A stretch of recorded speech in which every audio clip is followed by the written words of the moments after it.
The mountains took them 5 years ago, and the town learned to stop asking questions. A broke old veteran moved into a lonely cabin outside Missoula, Montana, hoping winter would finally give him some peace. But one frozen morning, his loyal German shepherd placed a child's glove at his feet. When the dog refused to leave the tree line and began digging into the snow, the past came roaring back. What they uncovered beneath the mountain would finally reveal the truth behind a disappearance that haunted the town for years and change one man's quiet life forever. Before we begin, tell us where you're watching from. Drop your city, state, or country in the comments below. It's always incredible to see how far these stories travel. Winter pressed down on Missoula like a held breath, heavy with snow and wind that never quite stopped moving. Frank Walker woke before dawn, the way he always did, not because he needed to, but because his body had learned that stillness invited memories. The cold seeped through the cabin walls, thin and persistent, finding the old injuries first. He sat up slowly on the narrow bed joints, stiff gray stubble scratching against the collar of his undershirt, as he reached for the thick red and black buffalo plaid flannel jacket hanging from a nail by the door. The jacket had been with him longer than most people. Faded at the elbows, darkened by smoke near the cuffs, it carried the smell of pine resin and old winters. He shrugged into it like armor. Frank was 64, tall once now, slightly bowed, his shoulders sloping forward as if still bracing against invisible weight. His face was all angles carved deeper by years outdoors, a square jaw softened by age. Cheekbones that caught the light sharply, a nose broken long ago and never quite straight again. His eyes were pale blue, the washed-out color of winter skies, and they held a distance that made townsfolk uneasy. He didn't smile often. When he did, it came slow and crooked, as if he didn't quite trust it. The cabin sat at the edge of the forest north of Missoula, far enough from town that the nights stayed truly dark. Frank had chosen it that way after leaving the service, after discovering that walls and voices and expectations pressed too close. Up here, sound had room to breathe. Snow softened everything. Silence felt honest. He stoked the wood stove, listening to it cough before catching, then poured himself a mug of coffee that was more habit than pleasure. Outside, the wind slid through the pines with a low, restless whisper. That was when he heard the soft crunch of paws on snow. Rex appeared from the tree line, moving with the quiet confidence of an animal who knew the land better than most humans ever would. The German shepherd was just over 5 years old, large even for his breed, with a thick sable coat that shifted from charcoal to pale silver along his flanks. His ears stood tall and alert, tips nicked from old scrapes, and his amber eyes missed very little. Rex carried himself with a calm vigilance that Frank recognized instantly. He had seen that posture in men once, back when he wore a uniform. Dogs, Frank had learned, did not pretend to be anything they weren't. Rex stopped at the bottom of the cabin steps and lowered his head carefully, setting something onto the packed snow. Then he sat and waited. Frank frowned and stepped closer, boots sinking slightly as he leaned down. It was a glove. Small. Black leather, stiff with cold fingers, half curled as if reaching. For a moment, Frank assumed it had blown up from the road or been dropped by some winter hiker who strayed too far. Missoula saw its share of lost tourists even in January. Then he noticed the stitching. Near the wrist, barely visible beneath frost, were tiny blue flowers, hand-sewn uneven, in a way machines never quite managed. Frank's breath caught without permission. He knelt slowly, the snow soaking through his jeans, and lifted the glove. It was almost new. No tears, no bite marks. Rex hadn't played with it. He had carried it gently, the way he did with wounded birds he sometimes found beneath the eaves. Frank stared at the glove longer than made sense. The wind seemed to quiet, as if the forest itself were waiting. 6 years ago, those flowers had been everywhere. The posters had gone up in shop windows and on gas pumps curling at the edges, faces fading under sun and snow. 2 children, siblings, a boy and a girl who vanished during an early winter hike with their parents. The adults survived. The children did not come home. The names flickered at the edge of Frank's mind, not because he wanted to remember them, but because grief had a way of branding details deep. He had seen the mother once standing outside the grocery store, coat too thin, eyes raw from not sleeping. Frank closed his fingers around the glove, feeling its weight settle into his palm like something alive. Rex rose and moved closer, pressing his shoulder against Frank's knee, steady and warm. His tail didn't wag. This wasn't play. His ears angled toward the trees. "Where did you get this, buddy?" Frank murmured, his voice rough from disuse.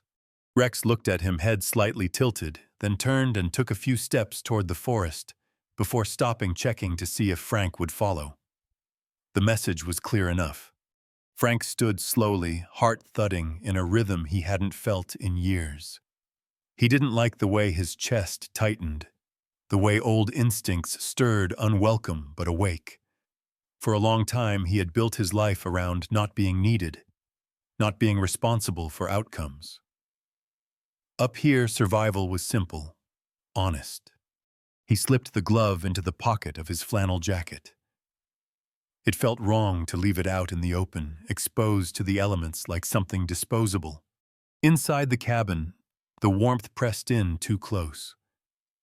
Frank set the glove on the rough wooden table beside a stack of firewood and a half-sharpened knife.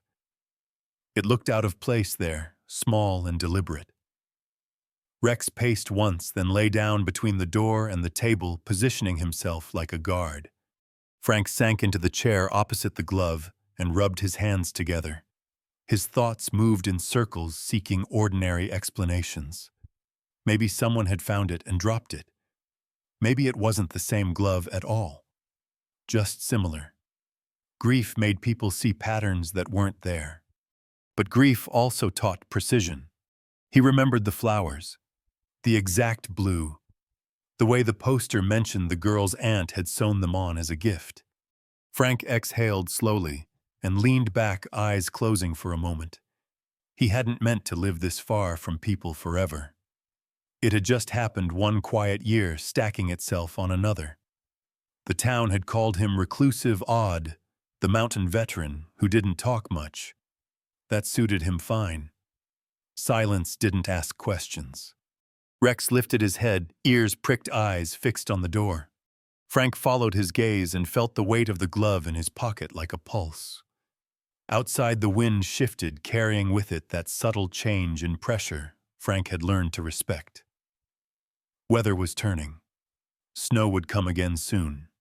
Whatever this was, it wasn't going to wait. He stood pulling on his boots, tightening the laces with practiced hands. He didn't know yet what he would do, only that pretending nothing had happened was no longer an option. Rex watched him closely, tail lifting just slightly, anticipation threading through his stillness. "All right," Frank said quietly, more to himself than to the dog. "Let's see what you found." He opened the door, and the cold rushed in, sharp and clean, as the forest waited to give up its first answer. Frank Walker had learned long ago that memory did not ask for permission. It arrived when it pleased, often carried by cold, by silence, by the particular way snow erased edges and made distances lie. As he stepped away from the cabin and into the forest behind Rex, the past began surfacing in fragments he had spent years teaching himself to ignore. The crunch of his boots against crusted snow echoed too closely to another sound, radios crackling with strained voices, the thud of helicopter blades beating air over the ridgeline, the desperate shouting of names swallowed almost instantly by wind and white. 6 years ago, these same slopes had been crowded with color rescue jackets, bright against the snow flares burning red at dusk, men and women moving with urgent hope that exhaustion had not yet crushed. Frank remembered standing at the edge of it all, hands shoved into the pockets of this same red and black flannel, watching professionals comb terrain he knew like the back of his scarred hands. He had tried to tell them then. About the north-facing slope where snow settled too thick and too quiet, about the way the ground there sounded hollow underfoot late in the season. He had spoken to a deputy whose name he never learned, a young man with a round face and eyes already dulled by paperwork. The deputy nodded, wrote something down, and never came back. That dismissal had settled into Frank like a second injury, less visible, but just as limiting. He had stopped offering warnings after that. Stopped believing anyone wanted them. Rex moved ahead with steady purpose, nose low tail level, reading the forest in ways Frank never fully could. The dog's large frame cut a clean line through the snow-laden undergrowth muscles shifting beneath his thick sable coat. Rex was built for this terrain, broad chest, powerful hind legs, paws wide enough to distribute his weight. His muzzle had gone lighter around the edges in the last year, a dusting of gray that mirrored Frank's own aging, but his eyes remained sharp, almost unnervingly focused. Frank sometimes wondered what Rex remembered from before they found each other at a shelter in Helena. The paperwork had said 5 years old, then found wandering near a highway rest stop, no collar, no chip. Some dogs came with visible fear. Rex had come with watchfulness instead, as if he had already learned what it meant to be abandoned without fully breaking. They climbed higher, the forest thickening into dense stands of pine and fir. Snow hung heavy on branches, bending them into low arches that forced Frank to hunch and turn sideways. His breath burned as it filled his lungs, the cold cutting deeper with elevation. The north-facing slope loomed ahead, quieter than the rest of the forest, sound dampened as if absorbed by the snowpack itself. Frank slowed without meaning to. He felt it then, the subtle wrongness he had felt years ago but failed to convince anyone else to take seriously. The air here was different. Still. Packed tight. Rex stopped abruptly near a cluster of young firs, whose trunks curved slightly downslope, bent by years of wind and snow load. He pawed once at the ground, then again more deliberately. Snow sprayed aside in shallow arcs. Frank's stomach tightened. He crouched, joints protesting sharply, and brushed away loose snow with gloved hands. Beneath the surface, something dark resisted the white. Fabric. Red. The color was dulled by ice and time, but unmistakable. Frank froze. The memory struck clean and sharp, the photograph from the poster, the younger child wearing a red jacket, hood half up, one sleeve bunched awkwardly, as if they had been laughing or mid-motion when the picture was taken. Frank could not recall the child's name, but the color had lodged itself permanently behind his eyes. Red did not belong here. Not like this. Rex whined softly, a low sound in his chest, and leaned into Frank's shoulder as if to steady him. The dog did not dig further. He knew better. Frank's hands hovered inches above the frozen fabric, fingers twitching. Training from another lifetime surfaced secure. The area "don't disturb" evidence marked the location. But he was alone now, alone with the dog, and a truth he had no proof for yet. "Easy," Frank murmured, though his voice shook. "That's enough." He forced himself to cover the fabric again, packing snow gently over it, a gesture that felt more like apology than concealment. He snapped a small branch from a nearby fir and pressed it upright into the snow beside the spot, crude but visible. A marker in a world that erased things easily. Standing again, Frank swayed slightly, heart-hammering. He looked downslope toward the cabin, barely visible through trees and falling light. The path back felt longer now, heavier. He knew what came next, even if he didn't want to admit it. He had spent 6 years convincing himself that silence was safer, that staying out of other people's grief was a kindness. Now the mountain had placed that grief directly into his hands. On the walk back, Rex stayed close, brushing against Frank's leg often enough to remind him he wasn't alone. Snow began to fall again, light at first, then steadier, softening their tracks almost as soon as they made them. By the time the cabin came into full view, the forest already looked untouched, as if nothing had happened at all. That cruelty, the speed with which nature erased, made Frank's chest ache. Inside the cabin felt smaller than before. Frank set his hat on the hook by the door and leaned his forehead briefly against the wood, breathing through the surge of memory and doubt. He saw again the mother from 6 years ago, thin and trembling, standing not far from this very spot, asking if he had seen anything. He had told her the truth as he knew it then. Now the truth had shifted grown teeth. Frank crossed to the table and took the glove from his pocket, laying it beside the stove where the light was better. Rex lay down nearby but kept his head up, eyes tracking Frank's every movement. Frank paced steps, uneven mind, cycling through consequences. Call the police and risk being dismissed again. Say nothing and let the mountain keep its secret forever. He thought of the parents wherever they were, now living with questions that never rested. The decision settled into him slowly, not with relief, but with weight. Responsibility had a familiar feel. He had carried it once for other lives. He could carry it again. Frank reached for his phone on the shelf near the door, fingers stiff and reluctant.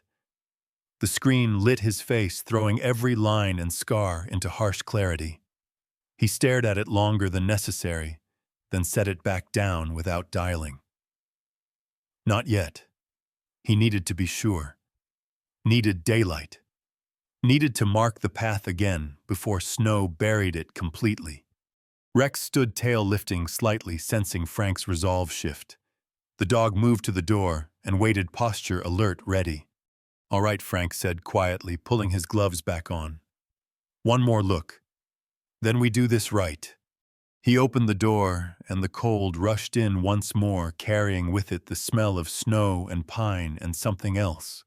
Something old, disturbed, no longer content to stay buried. Frank stood in the snow longer than necessary, the cold working its way through his boots and into his bones. But it wasn't the temperature that made his hands shake. Fear had a colder edge. Fear of being wrong, of being ignored, again of dragging old grief back into the light, only to have it dismissed as the delusion of a reclusive veteran who talked to his dog more than to people. Rex sat pressed against his leg, solid and unmoving, his warmth a quiet anchor. The dog's presence felt deliberate, almost insistent, as if Rex understood that this moment mattered more than any trail or command. Frank turned back toward the cabin with heavy steps, every instinct urging retreat, even as something deeper pushed him forward. Inside, the familiar smells of wood smoke and old coffee wrapped around him, but the space felt different now, charged. He placed the glove carefully on the scarred wooden table, smoothing it flat, as though it were something fragile and alive. The blue-stitched flowers caught the light again, and the memory they carried pressed hard against his chest. Frank paced once, twice, then stopped, staring at the phone resting on the shelf by the door. It had sat there unused for days at a time, an object he kept more out of obligation than need. His reflection stared back at him from the dark screen, a lined face, pale eyes rimmed with red, a man older than he felt, and more tired than he wanted to admit. 6 years ago, he had spoken and not been heard. That memory had shaped him, closing doors he never reopened. Now the mountain had spoken instead, and somehow that felt harder to ignore. He picked up the phone, thumb hovering, then pressed the call button before doubt could reclaim him. The line rang twice before a woman answered, her voice calm, practiced, carrying the faint hum of a busy room behind her. Frank gave his name, his location, the words coming out rough and uneven. He explained about the glove, about the fabric on the slope, about the dog. He expected interruption skepticism, the careful politeness reserved for people whose stories were humored rather than believed. Instead, the dispatcher asked questions, clear, precise ones. How old was the glove? Where exactly had it been found? Had anyone else been on the property? Frank answered slowly, surprised to hear himself sounding steady. When she asked about the stitching, about how he recognized it, his throat tightened, but he told her anyway. There was a pause at the other end longer than the others. When she spoke again, her tone had shifted, sharpened into focus. She told him to stay where he was, to secure the item, and to expect visitors. Frank ended the call with a quiet acknowledgement and stood there, phone still in hand, listening to the silence rush back in. Rex rose immediately and moved closer, resting his chin briefly against Frank's thigh, before turning toward the window, ears pricked. Somewhere down the road, engines were coming. The first vehicle arrived just after dusk, headlights cutting through the falling snow in long, pale beams. Frank watched from the window, heart thudding, as two figures stepped out, boots crunching against ice.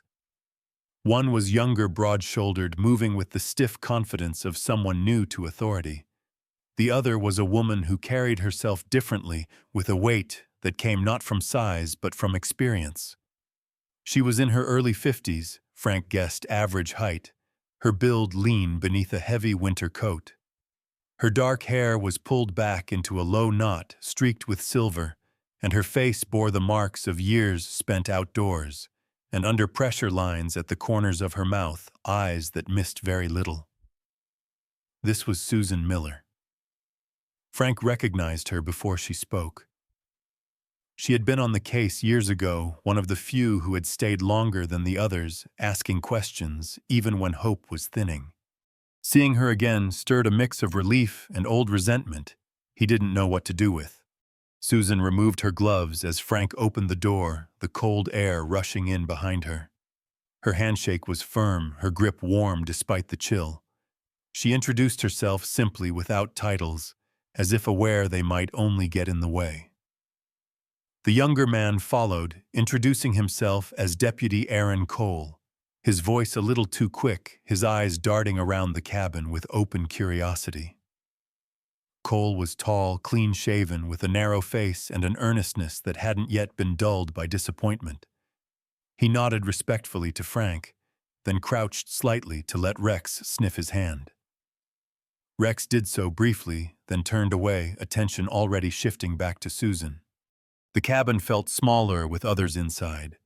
Susan's gaze moved over the space, quickly cataloging details without judgment. The worn furniture, the stacked firewood, the single window fogged with cold.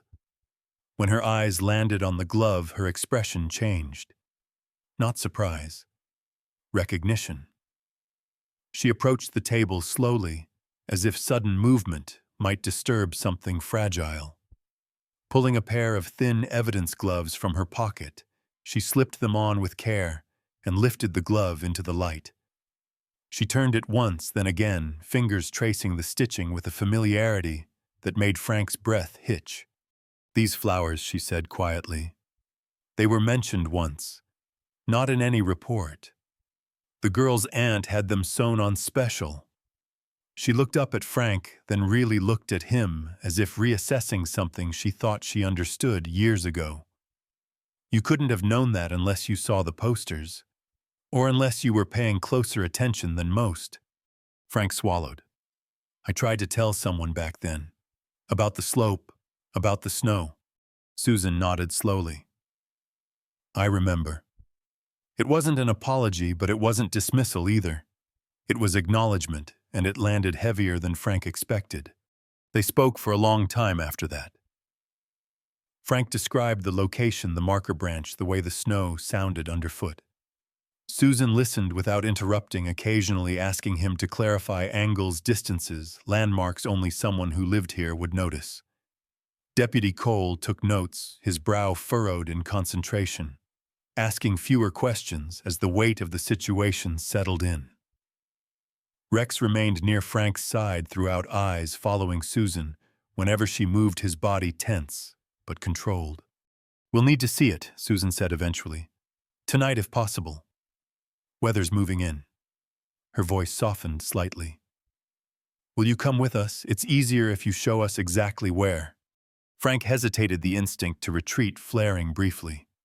He glanced down at Rex, whose ears were already forward ready. The decision made itself. "I'll come," Frank said. "But you follow my lead up there. That ground doesn't forgive mistakes." Susan met his gaze, something like respect flickering there. "Agreed." They stepped back into the snow together, the forest waiting patient and silent, as if it had known all along that this moment was coming.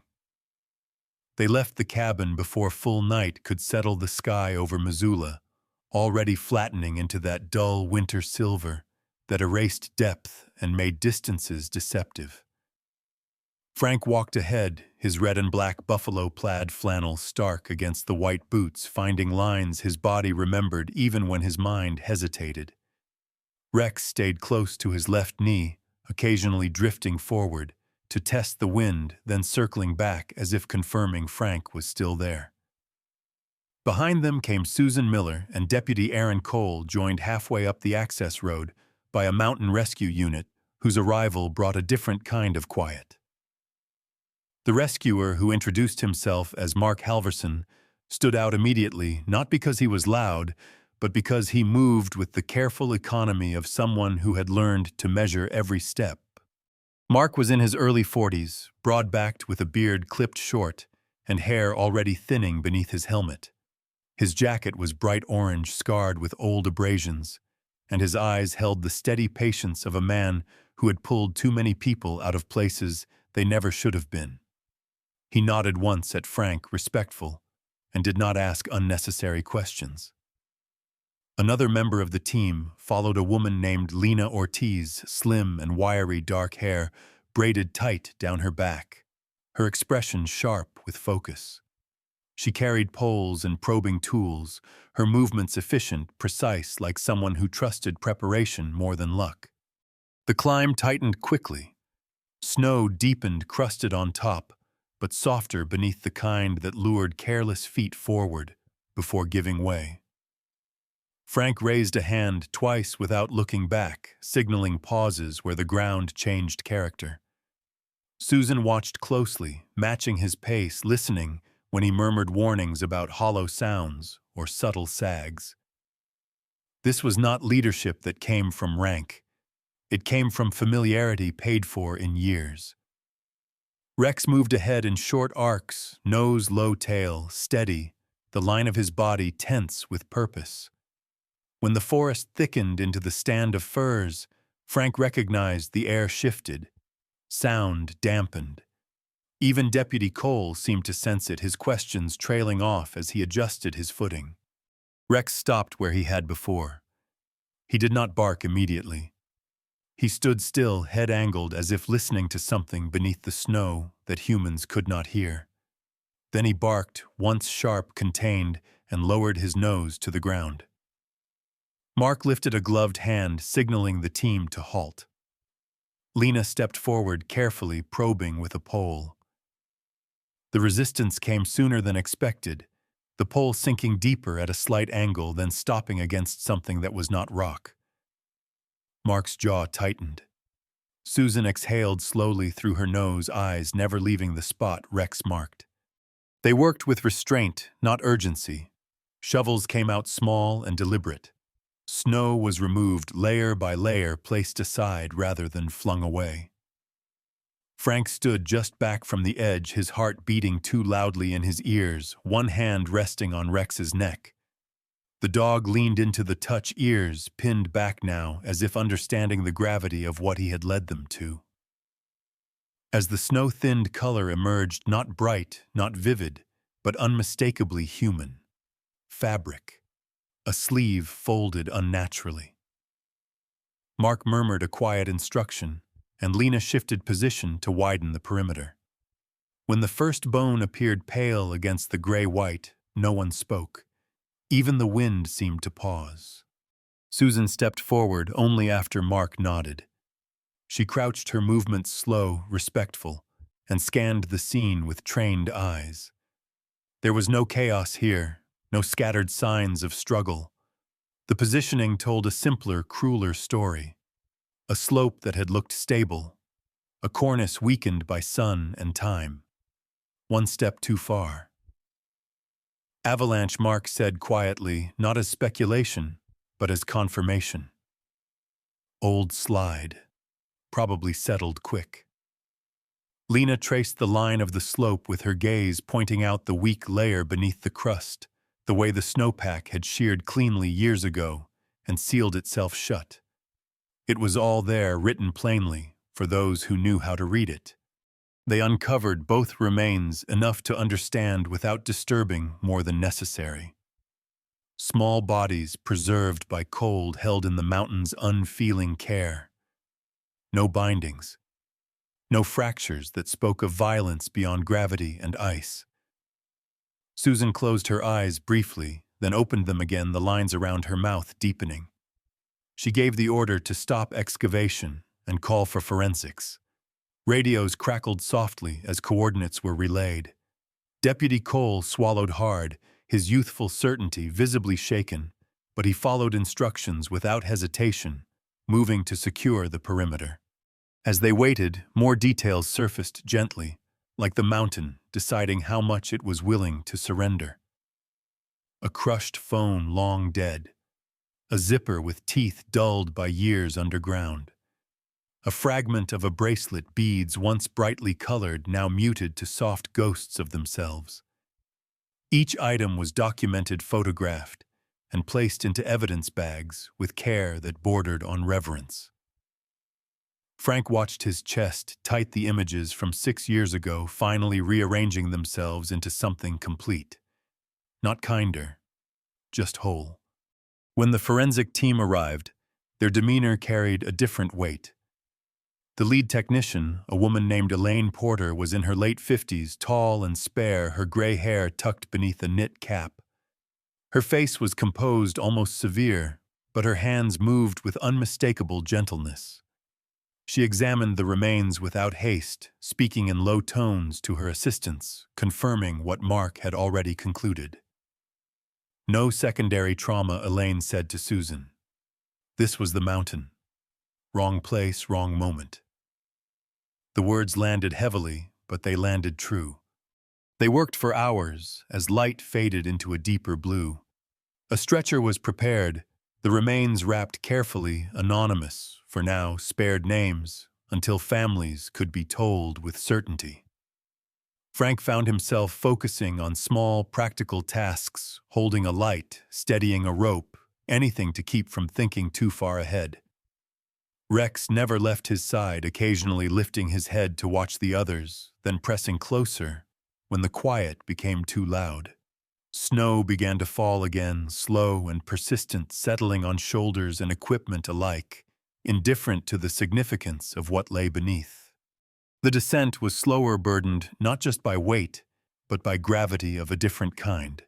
Frank walked ahead again, calling back warnings, when ice showed through thin snow, guiding the line with a steadiness that surprised even him. He did not look back at the stretcher, but he felt it, the shared responsibility of carrying something sacred and terrible out of the mountain's keeping. By the time they reached the lower trailhead, the night had fully claimed the sky. Lights burned in the distance more than usual, drawn by rumor and radio. Frank paused at the edge of the clearing, hand resting on Rex's head. The dog's ears twitched, but his body finally relaxed a fraction, as if a task long held had been set down. Frank's flannel was dusted white, his breath visible in slow clouds. Around him, professionals spoke quietly, efficiently, but no one hurried. The truth had waited 6 years. It could wait another few hours to be handled with care. The police station in Missoula glowed like an island against the dark, its windows bright and unyielding in the winter night. Frank Walker stood just inside the entrance, snow melting into small, dark pools beneath his boots, the red and black buffalo plaid flannel still dusted white along the shoulders. Rex sat close to his leg posture, alert, but subdued, as if he understood this place required a different kind of stillness. The warmth inside felt artificial, humming with fluorescent lights, and the quiet tension of people waiting for news that could never be good, only complete. They brought the parents in separately, at first then together, into a small room with plain walls and chairs arranged too carefully. Frank watched the door, heart tightening, when it finally opened. David Harris entered first, a man in his late 40s, whose height made him seem imposing, until one noticed how he folded inward shoulders, caved as if he had learned to make himself smaller. His hair, once dark, had gone prematurely gray at the temples, and his beard was uneven, more habit than style. His hands trembled slightly when he clasped them together, knuckles, pale eyes fixed on the floor, like he was bracing for impact. Behind him came Emily Harris, shorter, slender to the point of fragility, her brown hair pulled back in a loose ponytail streaked with white strands she had not bothered to hide. Her skin looked stretched thin over sharp cheekbones, and her eyes, red-rimmed, exhausted, carried a strange clarity that grief sometimes brought when the waiting finally ended. They both looked older than their years. Loss had reshaped them quietly year by year. Susan Miller spoke first, her voice steady, careful with every word. She explained what had been found, how the mountain had kept its secret, how there was no evidence of violence, only a tragic accident sealed by snow and time. Frank barely heard her. He watched Emily's face as understanding settled in, saw the moment hope finally let go of its last defense. She pressed a hand to her mouth, a sound escaping her that was not quite a sob, not quite a breath. David closed his eyes and leaned forward, elbows on knees, forehead resting on clasped hands, like a man in prayer who no longer knew who he was praying to. When Susan finished, there was a long silence. It was broken not by anger, not by accusation, but by Emily lifting her head and looking directly at Frank. "You're the one who called," she said, her voice thin but steady. "They said it was your dog." Frank swallowed. "Yes, ma'am." She nodded slowly, as if testing the truth of it. Then she stood crossing the small room with hesitant steps until she stood in front of Rex. The dog looked up at her ears, slightly back tail low, sensing the weight she carried. Emily knelt despite the stiffness in her movements and rested her forehead briefly against Rex's broad neck, her fingers curling into his thick fur. She cried then openly, the sound muffled against his warmth. Rex did not move. He simply stood there, solid and patient, breathing steadily, as if he had been waiting for this moment as much as anyone. "Thank you, Emily," whispered the words falling apart as soon as they left her mouth, "for not letting them stay lost." David rose slowly and approached Frank, extending a hand that shook openly now. His grip was firm despite it. "We imagined monsters," he said hoarsely. "For years. It nearly destroyed us." He glanced at Rex, then back at Frank. "Knowing it was the mountain, it hurts. But it hurts differently. And that matters." Frank nodded, unable to find words that wouldn't feel small or false. He had faced gratitude before in other contexts, but this was heavier, less triumphant. It was not about saving lives. It was about ending a question that had devoured them.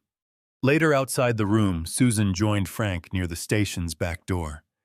The night air bit sharply, stars just beginning to prick through the thinning cloud cover.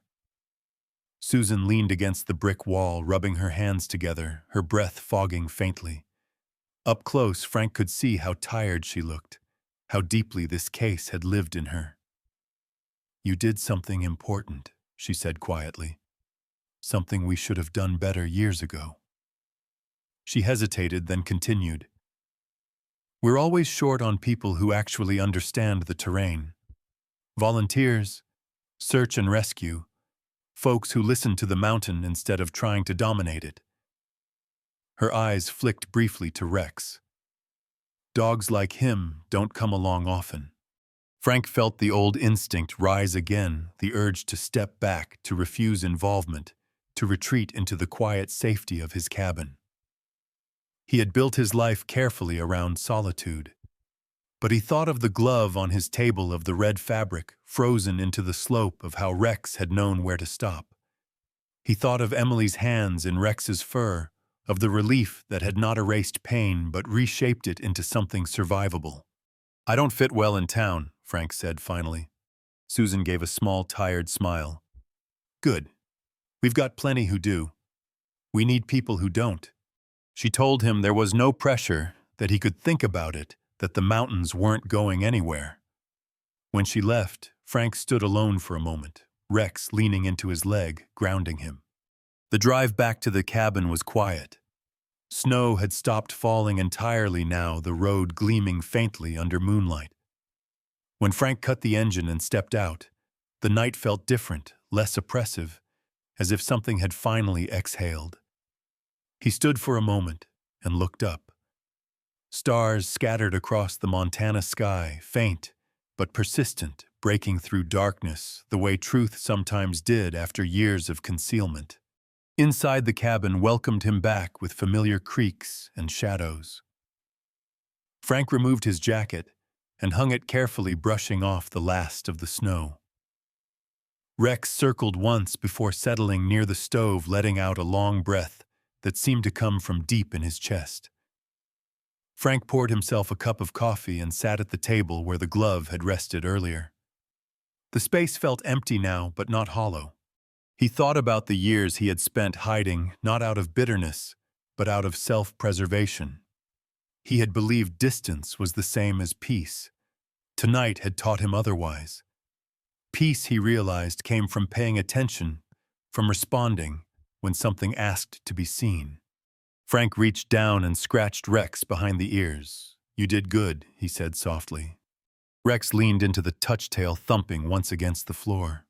Outside, the mountain stood dark and patient, no longer silent in accusation, but in acknowledgement. Frank knew he would return to his routines, to split traps, to check storms, to read, but something had shifted. He would keep listening. And when the mountain spoke again, he would answer, not just for himself, but for those still waiting in the quiet. Sometimes miracles don't arrive with thunder or blinding light. Sometimes they come quietly through a loyal dog, a forgotten glove, or a moment when a human heart finally chooses to listen. This story reminds us that God often works through ordinary hands and faithful hearts. When the world falls silent, when answers feel buried beneath years of pain, His guidance can still find a way through, leading us not always to happiness, but to truth and to peace that allows healing to begin. In our everyday lives, we may not walk snowy mountains or uncover long-hidden truths, but we all carry questions, losses, and unanswered prayers. And just like Frank, we're given a choice to turn away or to listen closely when God nudges us to act with compassion, courage, and love. If this story touched your heart, let it remind you that no one is ever truly forgotten, and that even after years of silence, light can still break through. Please take a moment to share this story with someone who might need hope today. Leave a comment and tell us where you're watching from. Your words matter more than you know. And subscribe to the channel if you believe in stories that heal, restore, and remind us of God's quiet miracles. May God bless you, protect you, and guide your steps. May He bring peace to your heart, clarity to your path, and comfort to every place that still hurts. And may His light find you exactly where you are today.